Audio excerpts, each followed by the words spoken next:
حضرت علی کا فرمان ہے کہ اگر زندگی کو ہمیشہ خوشیوں کے ساتھ گزارنا چاہتے ہو تو غم زدہ لوگوں کے غم سنا کرو، کبھی دکھی نہیں رہو گے۔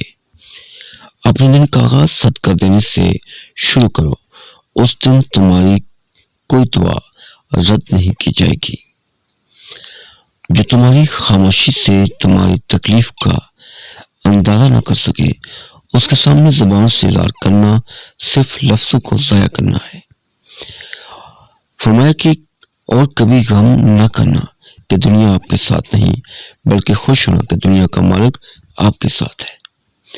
جب اللہ کسی کو پسند کرتا ہے تو اسے خوب آزماتا ہے، بس تم صبر کرنا، کیونکہ صبر کرنے والوں کی منزل جنت ہے۔ ہمیشہ دعا مانگتے رہا کرو، کیونکہ دعا کبھی رد نہیں ہوتی، یا تو قبول ہوتی ہے یا آخرت کے لیے ذخیرہ ہو جاتی ہے، یا مصیبت کو ٹال دیتی ہے۔ اگر دنیا میں سکون ہوتا تو لوگ اللہ تعالیٰ کو بھول جاتے۔ سکون تو صرف ان لوگوں کے پاس ہے جو اللہ کی رضا کو اپنی رضا سمجھتے ہیں۔ آنسوں کا ہر قطرہ دنیا کی ہر چیز سے زیادہ مہنگا ہے، لیکن کوئی اس کی قیمت اس وقت تک نہیں جان سکتا جب تک وہ اس کی اپنی آنکھ سے نہ بہے۔ 3 لوگ جب آپ کے سامنے بات کر رہے ہوں تو انہیں مت روکے، غمزدہ انسان، بچہ اور والدین، کیونکہ ان کا دل بول رہا ہوتا ہے۔ پوچھا گیا اگر کوئی اپنا بول جائے تو کیا کیا جائے؟